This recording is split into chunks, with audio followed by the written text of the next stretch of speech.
这是一把怪剑，剑柄上有一个转轮，也因此叫做转轮剑。转轮剑锋利无比，削铁如泥。打斗中，转轮可以卡住一切刀剑，还可以避火，穿过火圈刺死敌人。唯一能和他打的一把剑就是碧水剑。碧水剑是把软剑，但它可软可硬，软可走弧线，硬可穿木板，可以弯过胳膊转向刺入对方心脏，也可以穿过木板扎死敌人。那这两把剑相碰，谁才是最厉害的剑呢？800年前，天竺圣僧罗摩来到中原弘法，他自愿净身到皇宫说法3年。罗摩死后，他的尸体被人葬在了熊耳山。数年后，尸体被盗墓贼给盗走，并被分成了2半。江湖传言，谁能得到罗摩遗体，就能练成绝世武功，称霸武林。江湖中掀起了腥风血雨。江湖中最强暗杀组织得到消息，半具遗体被当朝首辅张海端得到。黑石头领转轮王派出手下3大最强杀手去抢回遗体。碧水剑法谢宇，暗器之王雷斌，烈火刀法采细师。曾静拿的武器正是碧水剑，雷斌的武器是飞针，出手快准狠。采细师的武器是把双刀，他是一位魔法师，所以他能将双刀变成火刀，看起来十分厉害。西宇将张海端杀死，抢走了罗摩遗体。离开的时候，张海端之子张仁凤拦住了他。西宇用碧水剑刺进张仁凤的心脏，张仁凤就掉进了河中。这时陆竹出现，纠缠了他3个月。这3个月中，细雨也爱上了陆竹。陆竹看过细雨的碧水剑法后，他发现细雨的碧水剑法有4招没有学全，一旦遇上真正的高手，必败无疑。陆竹告诉细雨，再过几天他就要剃度出家。细雨肯定不答应，他对陆竹说：“那家寺庙敢帮你剃度，我就把寺里的老少大小全部杀光。”陆竹叹了一口气，他决定结束这段孽缘。陆竹拿出自己的武器，一根筷子和细雨打了起来。他用筷子为细雨演示了克制碧水剑法最后4招的招式，最后他死在了细雨的剑下。陆竹希望用自己的生命感化细雨。陆竹让细雨将罗摩遗体送到云和寺，交给他的师傅剑痴大师。黑石头领转轮王拿着转轮剑出现，他召集江湖武林高手，拿出巨额赏金，让他们杀了细雨，拿回罗摩遗体。他将细雨的画像分发了下去。这天，细雨正走在路上，一个小孩朝他跑了过去。他转身解决掉了小孩的生命。只见小孩手中拿着一把暗器，这时杀手现身，将他围住。细雨手中碧水剑一弯，就杀掉了1人，接着从胳膊穿向心脏。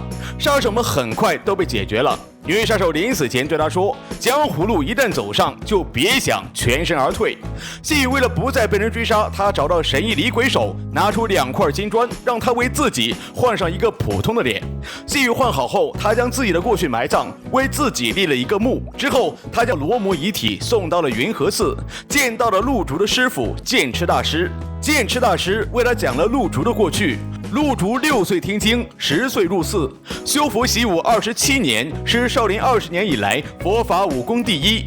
细雨问大师，陆竹最后对他说的“愿化身石桥500年，受风吹雨打”是什么意思？大师告诉他，佛陀弟子阿难出家前遇见了一个少女，从此爱上了她。佛祖问他：“你有多喜欢那少女？”阿难回答：“我愿化身石桥，受500年风吹，500年日晒，500年雨打，但求此少女从桥上走过。”大师看着细雨对他说：“那她对你很好啊。”细雨离开寺庙后，退居江湖，在一个小镇生活了下去，平时靠买布为生。之后，她嫁给了一个老实人，老实人名叫江阿生。江阿生没有正经的工作，平日里处理一些马粪。2人的生活虽然很艰难，但也很幸福。黑石这边一直没有放过对细雨的寻找，小镇的一位内应为转轮王找到了一个可以代替细雨的女子。女子名叫叶战青，新婚之夜杀了自己的丈夫和公婆，完全没有悔改之心，这非常符合一个杀手的标准。转轮王让他假死在大牢中，接着从坟墓中将他给挖了出来。转轮王教他武功，传他剑法，让他来顶替细雨。数天之后，黑石内应死在了家中。转轮王从内应的剑上分析出杀他的人用的不是刀法，而是剑法。手下怀疑这件事是细雨做的，转轮王却不这么认为。细雨的碧水剑法是他教的，他怎么会分辨不出来？这天，细雨带着丈夫来钱庄取钱，杀手组织突然出现，将钱庄所有人定身。他们得到消息，罗摩遗体藏在钱庄，结果找到的却是灵芝。这时有人报官，为了不暴露他们的身份，杀手要将钱庄所有人杀光。丈夫江阿生为了细雨站了起来，要和杀手拼命。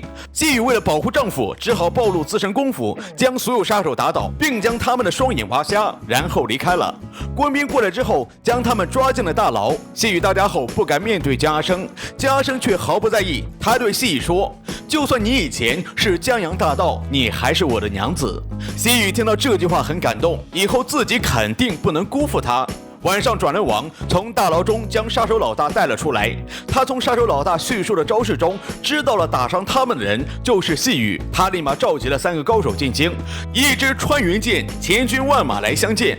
采西施看到信号，拿出神仙锁扔到了空中，然后爬上神仙锁离开了。叶占清和雷斌也放下手中的事，来到了京城。细雨在外面的时候看到了房顶上面的雷斌，他知道自己的行踪已经暴露，他赶紧回到了家中，看到了桌子上的黑石，他赶紧将黑石藏了起来，不让丈夫发现，然后就将丈夫迷晕，他要独自来面对黑石。他从房梁上拿下碧水剑，将窗户和大门打开，等候黑石的到来。3大高手带着手下先来到细雨家中，他们不敢相信面前的农妇就是大名鼎鼎的细雨。转轮王这时也赶了过来，细雨要和他做个交易，用罗摩遗体来换自己和丈夫的命。转轮王让他帮自己拿到另一半遗体，就放他们走。为了丈夫，细雨拿起碧水剑重回江湖。黑石得到消息，另一半遗体在崆峒派紫青双剑的手中，他们要用这遗体和首富张大京做交易。张大京富可敌国，但却是个瘸子。罗摩遗体可以让人再生造化，还要罗摩遗体让自己变为正常人。结果没想到紫青双剑的遗体是假的，而另一半遗体在张大京手中。细雨和采西施同时动手杀了他们，抢走了遗体。采西施拿到遗体后却要叛变，也想用遗体治疗自己的伤病。他策反细雨和雷斌一起对付转轮王，细雨却不想卷入他们的争斗。他发现另一半遗体就要离开，叶展清却突然出现，和他打了起来。细雨答应了陆竹，不再杀人，他处处留情。采西施也和转轮王打了起来，他直接将双刀变成火刃，对着转轮王发了一团火。但转轮王的手中的转轮剑可以防火，将大火劈开了。采西施也知道自己打不过转轮王，他让雷斌出手。雷斌这时却谁也不帮，按兵不动。采西施很快就败给了转轮王。等他要逃走的时候，雷斌出手将他留了下来，接着将细雨杀了过去。采西施没有办法，只好发出了自己的大绝招，谁知转轮剑直接穿过火圈，刺杀了他。这一切在实力面前都是花里胡哨。雷斌打不过细雨，转轮王用碧水剑法最后的4招打败了他。他当初没有交给细雨，就是怕细雨会背叛他。细雨只好逃走。到家后，她要带着丈夫离开，然而却晕了过去。丈夫江阿生将她给安抚好，将大门拆下，然后掀开地砖。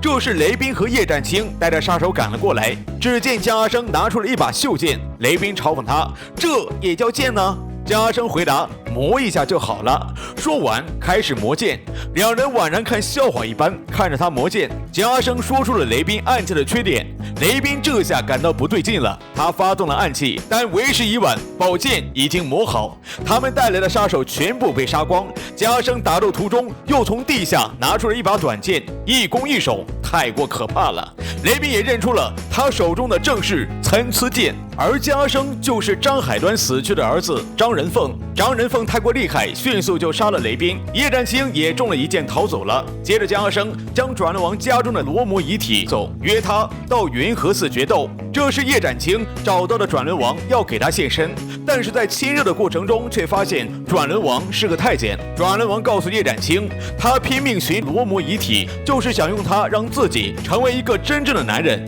叶展清却对他说，他新婚之夜杀了自己的丈夫，就是因为他不行，而你不是不行，而是没有。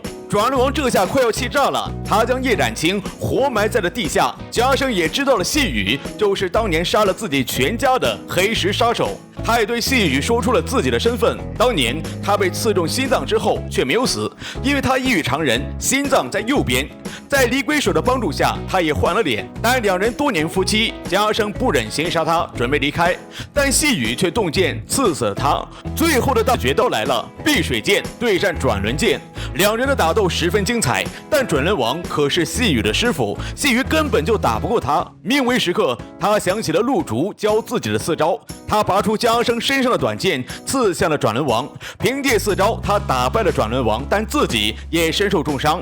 转轮王数了一下自己身上的伤口，细雨砍中了他11剑，就这样一命呜呼。江阿生这边也并没有死，为了让转轮王杀他，细雨让他假死。天亮之后，江阿生起来就将细雨给带走了。剑雨这部电影刚上映的时候，大家对他的评价不是很好，票房也不是很高。但是之后大家将它视为近几年最好的武侠片，可以比肩《卧虎藏龙》。这部电影真是都是老戏骨，陆竹的师傅更是我们熟知的济公。电影中出现了许多的高手，那么你们认为谁才是最厉害的呢？欢迎打在评论区和大家一起讨论。